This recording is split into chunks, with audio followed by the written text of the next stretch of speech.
एक बार की बात है, एक छोटे से गांव में एक छोटी सी गौरैया रहती थी। वह अपने प्रसन्न स्वभाव के कारण चिड़पी के नाम से जानी जाती थी। चिड़पी हमेशा चहचहाती और गाती रहती थी, जिससे गांव में सभी लोग खुश हो जाते थे। उसके पास एक सुंदर घोंसला और बहुत सारे दोस्त थे। कड़ाके की सर्दी आने तक चिड़पी के लिए जीवन सुंदर था। इस ठंड के मौसम के दौरान भोजन दुर्लभ हो गया और चिड़प्पी को खाने के लिए पर्याप्त भोजन खोजने में परेशानी हुई। वह बीज और कीड़ों की तलाश में एक पेड़ से दूसरे पेड़ तक उड़ती, लेकिन कोई सफलता नहीं मिलती। वह दिन ब दिन कमजोर और भूखी होती गई। एक दिन भोजन की तलाश में चिड़पी ने एक किसान को अपने खेत में बीज फैलाते हुए देखा। उसका हृदय आशा से भर गया और वह खाने के लिए उत्सुकता से नीचे उड़ गई। लेकिन किसान ने उसे देख लिया और उसे दूर भगा दिया, यहां तक कि उसे अपनी जमीन से दूर रखने के लिए एक पत्थर भी फेंका। चिड़पी का दिल टूट गया और वह भूखी और आंसुओं के साथ अपने घोंसले में लौट आई। चिड़पी के दोस्त एक बुद्धिमान बूढ़े उल्लू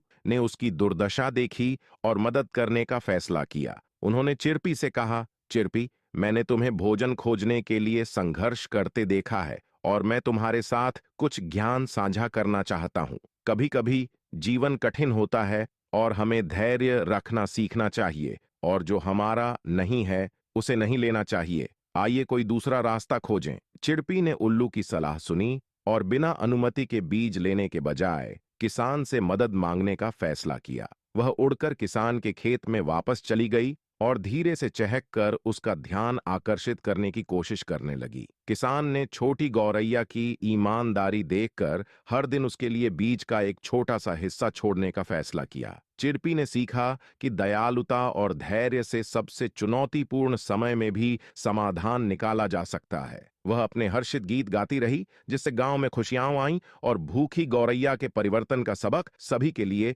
प्रेरणा बन गया। कहानी की नीति। भूखी गौरैया का पाठ हमें धैर्य, विनम्रता और जरूरत पड़ने पर मदद मांगने का मूल्य सिखाता है। चिड़पी की यात्रा हमें याद दिलाती है कि प्रतिकूल परिस्थितियों में भी ईमानदार और दयालु दृष्टिकोण अपनाने से अधिक संतुष्टिदायक और सामंजस्यपूर्ण जीवन जिया जा सकता है।